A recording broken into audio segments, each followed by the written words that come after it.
Oh, that was an easy 8 reps. Probably could have gotten 2 more there. A little cheaty maybe, but 2 more.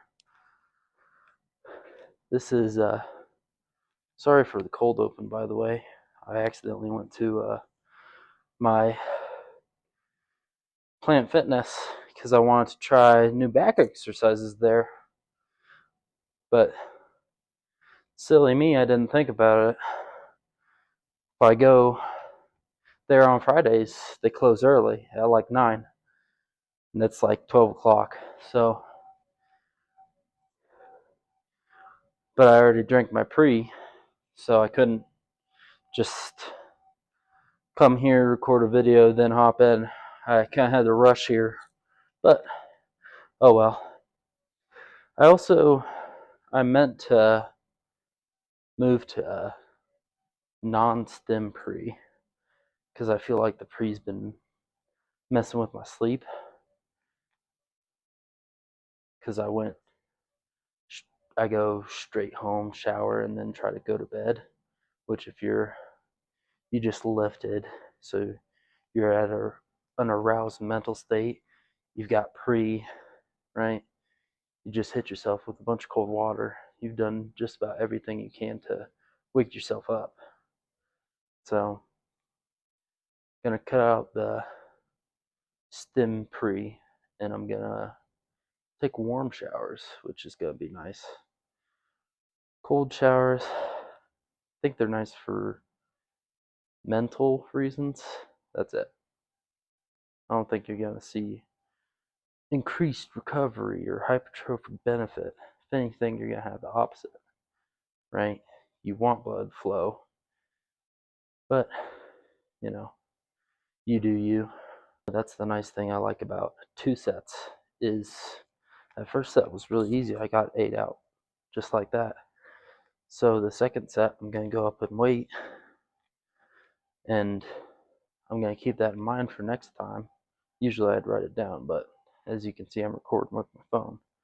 But I'll keep that in mind for next time. Hey, 8 reps on 35 was easy. Because the problem with doing like one set is that you go, oh, that was easy. Next time we'll do 40. Well, what if 40 is not in your bag this time? Like if I go to do 40 and I get 6 and that last one's kind of allows you to progress in a session.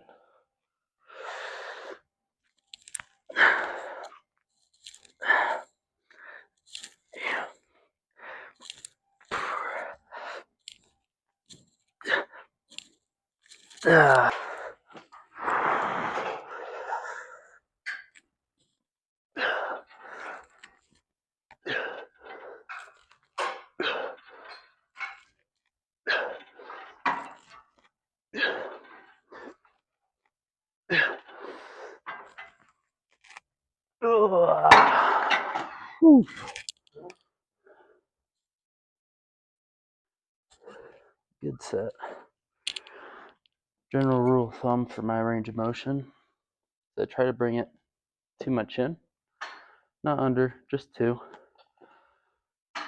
And once I can't do that anymore, it kind of raises. But once it gets to my nose, that's where I call it. Which, I mean, it's like an inch. Not a huge detriment to the range of motion, but it's enough to know, hey, I'm slowing down. I can't get it as far down. As far as form goes on pull downs, you'll hear a good tip is to lean back. A lot of times that's because people shove themselves down, so this is like in their hip crease. And if they pulled straight down, it'd go like through your head, but you can't pull stuff through your head, so you'd kind of end up doing this kind of deal if you pulled straight down without leaning back. Which, if your arms are like this, you want the weight stacked. You want the bar and your line of pull to line up with your elbow, right? So what leaning back does is it allows you to do that. Now you want to lean back just enough to clear your head, I think. which is why I pretty much touch my chin, is like my head's still in the way, but it's not in the way of my range of motion, which is a little shorter than maybe somebody who wants to go all the way down to their chest. But when you lean back, what you're essentially doing is this, right? If I'm pulling like this, I'm bringing my elbows down in the frontal plane, right? That's lats. If I bring my arms down and I start pulling like this, well, just to exaggerate it, act like I was leaning so far back that my back is parallel to the ground, that I was pulling like this. Well, this is pretty much the opposite of lats if you're doing a row, right? Up here, that's traps, right? And rear delts if you're rowing up here. So literally, all you gotta do is lean back just enough to clear your head, right? You can kind of mix in between, right? So it's kind of a sagittal pull down, it's kind of a back, and you'll get a bunch of muscles worked at once. I don't think that's the way to go. I think that's going to lead to redundancy if you're doing more than like 3 exercises. And I think you're better off just to focus on a muscle at a time. No need to try to get everything exercise unless you're doing like a 30-minute workout or something like that.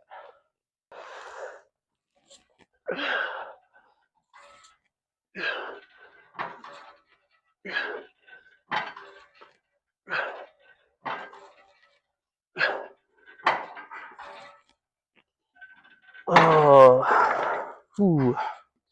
One more thing, switch my grip there, because wrapping my thumbs over kind of forced the bar up, which kind of caused these to unwrap a little. So overhand was the move there. Another thing, grip width. If I'm gripping real wide, I'm doing this, right? That's all frontal plane. That's me moving my arms, my upper arm like this, which is what I want. If I move my arms in, I'm going to be pulling more like this. Well, that's frontal plane, right? That's fine too. Not what I'm going for here, but if you want to do close grip, pull down, that's good for you. We're already doing rows. We might as well do something in the frontal plane if we're going to come here, but up to you.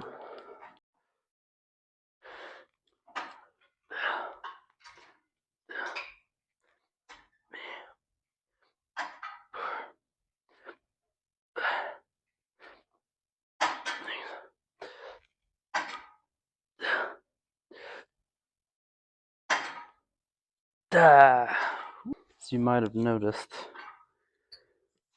I have officially done the same 2 shoulder or side delt exercises as I do every time.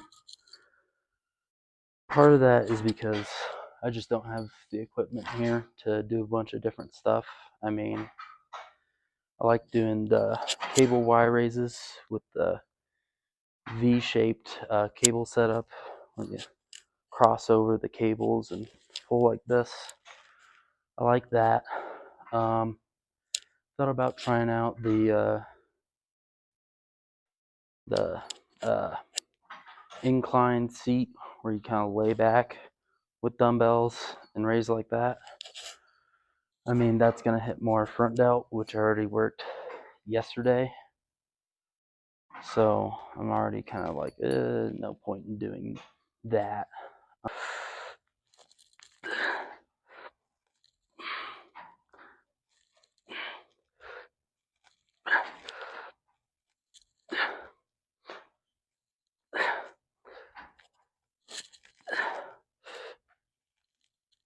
Ooh. Reason I don't think it's a bad thing to kind of do the same things on repeat. So, sure, you gotta be familiar with powerlifting, right? bench, squat, deadlift. Part of the reason those guys get better at those lifts is because they gain more muscle. They undergo hypertrophy. Another reason is just nervous system adaptations, right? Because the limiting factor in how much we can lift is the brain, really. I mean, if you look at people who have been electrocuted, very common injury in people that have been electrocuted is torn ligaments, torn tendons, because your muscles are able to contract so strongly that they rip the tendon off the bone. They rip the bone away because the tendons are stronger sometimes even. But what I'm basically trying to say there is you can produce a lot more force than you actually do, because your muscular force that you can produce is, yes, a limiting factor, but it's not the limiting factor. The limiting factor is your brain signals, right? Let's say you're working out this muscle, it's filling with calcium and other metabolites and such. Well, your brain has a way of receiving that signal, right? Telling that that's happening. And it inhibits your ability to output force. That's supposed to be a protective mechanism, right? To keep you from tearing muscle off the bone, from overexerting yourself and such and such. Well, in here, that's something we can overcome, something that you can adapt to, right? So by doing this same exercise over and over, I'm making those adaptations. And those adaptations are quicker than the ones you're going to make from hypertrophy or from muscle growth. So it's good to stick to the exercise so we can make those adaptations. I'll get into degrees of freedom and all that after I hit the other side again.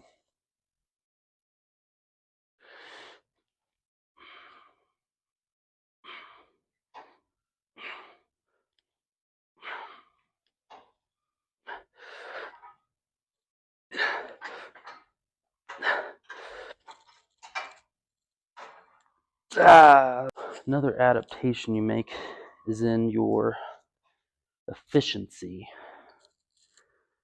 right? So if you're friends with an endurance runner, you might have heard them talk about running efficiency. So when I'm running, right, I'm trying to move forward, but I'm also fighting gravity, so I'm kind of having to bounce up. I'm kind of wobbling side to side, right?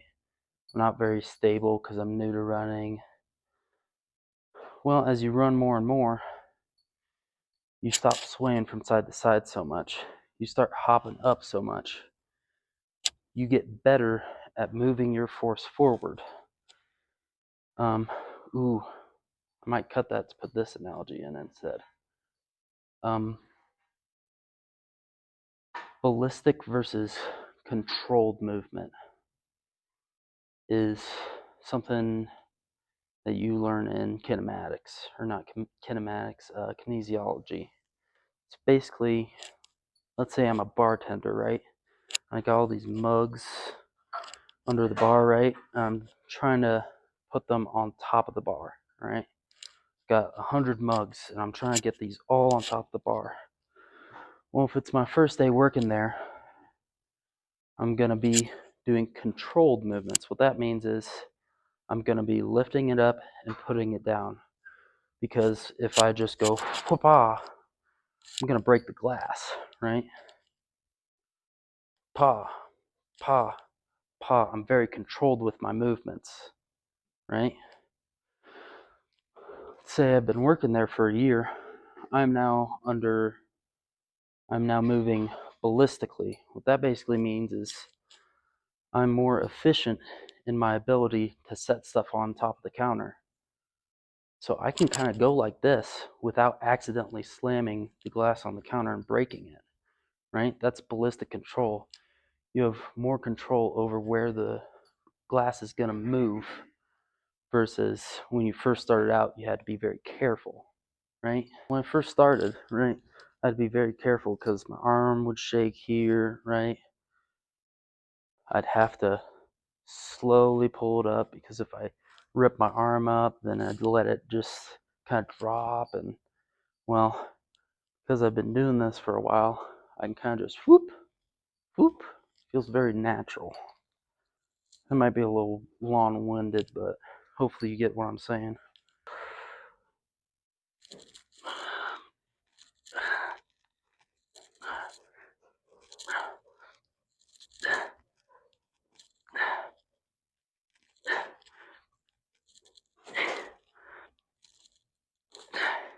Well, after all that talk about learning movements, first thing I did was forget that I'm only going up to here and immediately go whoop. Whatever.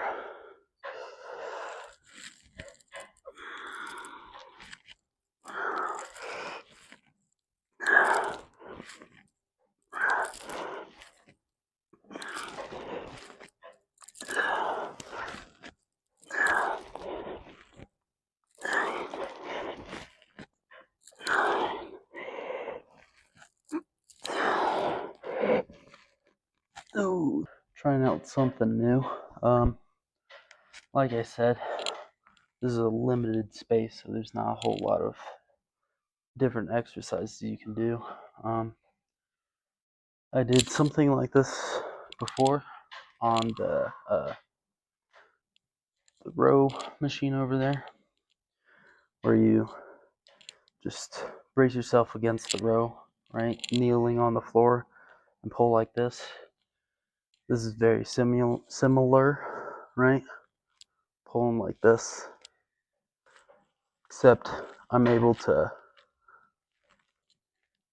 add a little range of motion, which, if you look at internal moment arms, this agrees more with the internal moment arm of the lats than this, which is, internal moment arms are one piece of the puzzle, but it is another piece of data to take into account. I've got a bench here, right? If it was, 3 o'clock, 5 o'clock, this place was bustling, right? I wouldn't be taking up all this space with a bench. I'd just do it kneeling. Maybe I'll throw like a band to keep my chest down so I'm not getting pulled back, right? Or maybe just throw on like a weight belt, or put weights under my knees or something.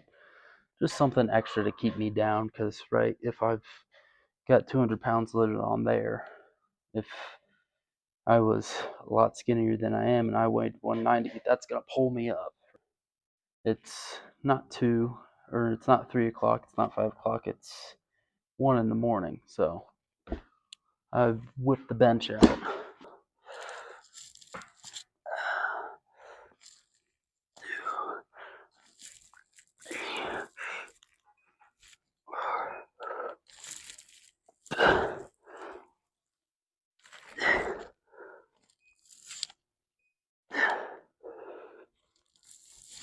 Ooh, 7. This arm isn't weaker. I just changed the weight. I think I did it earlier, where I did one side and it was stronger, so I matched reps on the other. Or it was weaker, so I matched reps on the other. I would, if I could go back in time, I would amend that. I don't think you should leave gains on the table because of imbalances. I mean, if you're really serious, like you're going to do stuff on stage, and your imbalances are obvious, well, yeah, you should probably work on that, because you don't want to be deducted points. But outside of that, I mean, you're holding yourself back, and I don't really see a good reason to do that if you don't have striking imbalances, right? Because, like I talked about earlier, your right arm is going to be more dexterous. So you're going to see more ballistic control out of your right arm. Well, if you're right-handed, then your right arm will be more dexterous. If you're left-handed, your left arm will be more dexterous. So you'll have more ballistic control. So you'll be able to move more weight, right? That doesn't necessarily mean one muscle is bigger than the other. I mean, good chances they are, because you're using this arm all the time for everything, and this one for nothing. But I would prefer, to quote Sam Sulek, I would rather go too far than not far enough. I think that's what he said on Chris Williamson's podcast. I don't know. I didn't actually watch it. I just saw YouTube clips of it.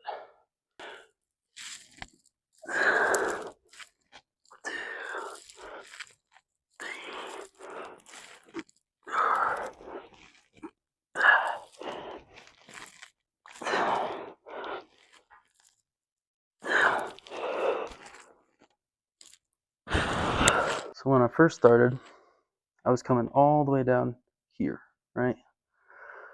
But then I stopped being able to go that far. I came to about here. Well, I was able to do 3 reps like that, right? With going here rather than here. I don't think that this is enough loss of range of motion to justify ending the set, right? Now, if I would have tried that last one, it might have looked more like this. What that tells me is that my muscles aren't very strong in this range of motion. So I'd rather start standardizing going here instead of back here. Because your lats are a big muscle, and supposedly they are better in the mid-range. So this is the shortened range, right?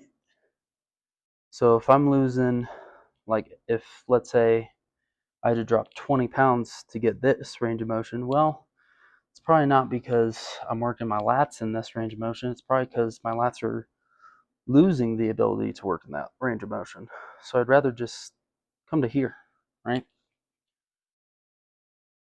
I mean, for most muscles, once you cross your midsection and start going behind your back, you lose strength in your back muscles. Because your back muscles are behind you, right here, right? If they're pulling on my arm, pulling on my shoulder blade, they're behind me. If I pull my arms right here, all of a sudden my lats are in front of my humerus, right?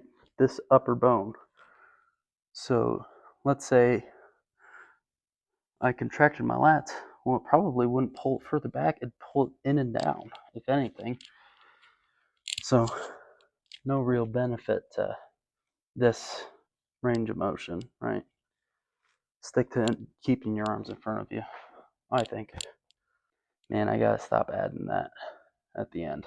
Makes me look like I don't even know what I'm talking about. I do.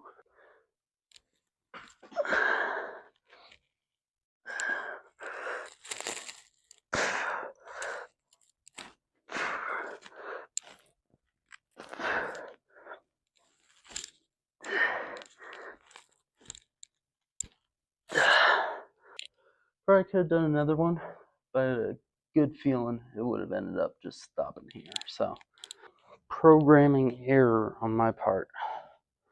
I'm doing upper back rows, right? So my arms are up here instead of down here or over here. Upper back rows. So delts, traps, rhomboids, right? I mean, my arms aren't all the way up. They're slightly down, like 30 degrees. Not much, but normally, because I'm already on this machine when I'm doing pull downs, I'd immediately go here and do this. Now, my lizard brain went, hey, the gym's empty. You don't have to go straight from that to that. Well, that's dandy and all, but this is not an exercise I want to save for last, right? Because they don't have any chest support in here, which sucks. I mean, so be it, whatever. don't have any chest supported rows, but I'm doing a non-chest supported row at the end of my workout, right? I'm not in great shape, and even if you are, you're gonna be fatigued at the end of your workout. So I'm trying to keep my back straight, not sway around a whole lot. This isn't something I do a bunch, or not something I have done a bunch. So, and my lower back is a weak point, something I'm working on, right? So I'm not used to this. I'm not used to this. I'm doing a lot of things that I'm not used to while I'm already fatigued. That's really going to limit my output. So I would rather put this closer to the start of the workout. I mean, if I would have done my lateral raises, then the pull down, and then this, because I mean, my traps are pretty good. My rear delts could use some work, but they already get worked on pull downs. So I wouldn't put it immediately after, or I wouldn't put it first, right? Because it's not something I really need to work on. I wouldn't put it, I put lats before it just because lats are more important muscle in general, right? And my traps are strong enough anyways. So I'd rather do delts, do lats first, but as soon as I hit those other muscles that I think are more important, I would have done this. So I should have, after my pull downs, done this, but oh well.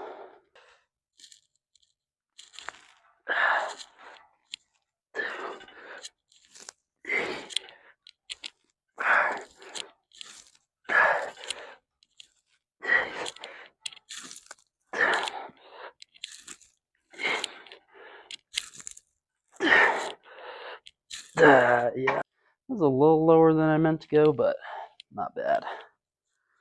This bar is bent on the edges. It's the lat pull down bar.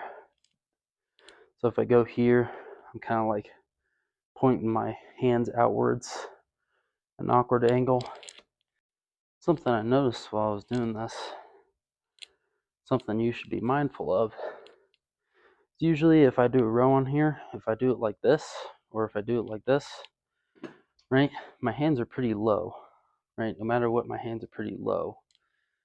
So the line of this cable to my hands, right, it's a straight line. Well, if I'm doing upper back row, my hands are all the way up here. Well, instead of a straight line, it's now kind of pointed up. So if I sat completely straight up like I usually do when I'm doing these rows or these rows, instead of it being in line, I'd kind of be doing like this, right?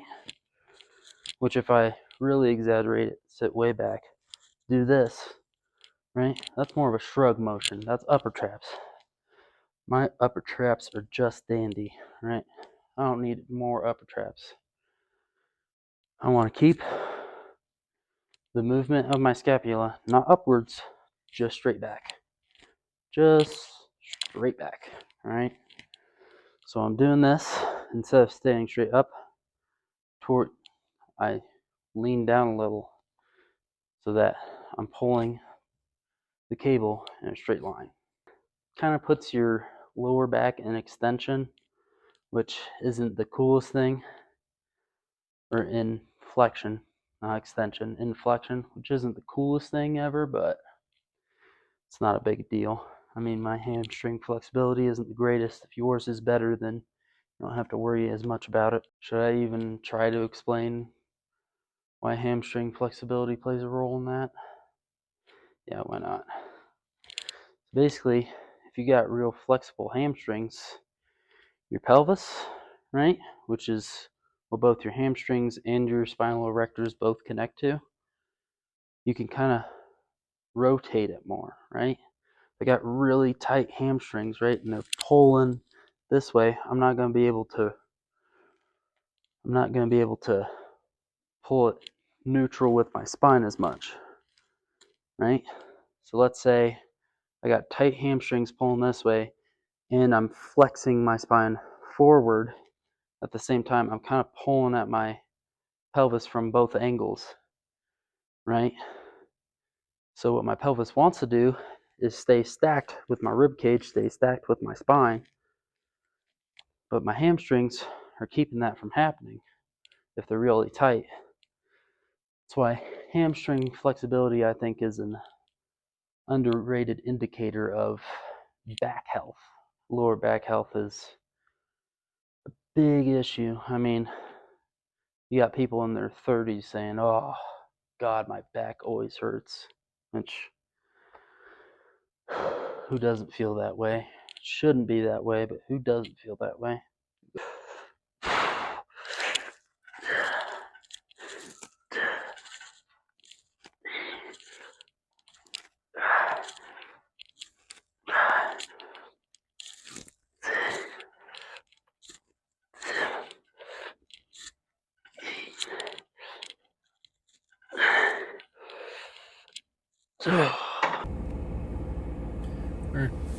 Quick car talk because it's cold and I'm sweaty. I just wanted to touch back on setups. Near the end, I did a row on the cable system, single arm with the D handle, and I had the bench up. I think if the setup gets you better gains, then use it when appropriate, right? I think this idea of, oh, you don't need all that setup, or, oh, what do you look like setting up like that? I mean, first of all, thinking of what you look like or how others will perceive you is a hindrance towards your goal. You shouldn't think like that. Two, I'll say, if it brings you closer to your goal of getting big, or at least that's what you believe, what you think, then yeah, do that. What I would warn against is, like I said, if it's 3 o'clock, 5 o'clock, all the single mothers and fathers who are trying to work out so they can walk their daughter down the aisle, you shouldn't be taking up all the equipment and all the space. You should still be respectful of other people's space and time, so don't go do too crazy with the setup, right? Be mindful is, I guess, the takeaway for that. I think tomorrow I'll be hitting legs, so next video that comes out. Just so you know, I am not posting these. Currently, I have posted 0 videos. So if you're seeing this, you are seeing this probably the day before I start actually posting these videos. Why is that? I kind of just wanted to have a head start on content because I want to be able to post every day, get the algorithm going. But I also wanted to kind of gain confidence in filming in the gym because it's kind of awkward. Yesterday, I didn't film. I went to Planet Fitness at I want to say it was 8 o'clock, 9 o'clock. So there were actually people there, and I didn't feel like filming with people behind me and stuff. But I think that's something I want to get more comfortable with, so I can upload at least 6 days a week, right? Or 5 days a week. Maybe I'll throw in abs and conditioning day or something, just so I can stay consistent with this. But I appreciate you for watching. Be sure to subscribe, like if you liked it, dislike if you didn't, I guess. Be sure to leave a comment if you have any questions, concerns. But that's all I got. Good night.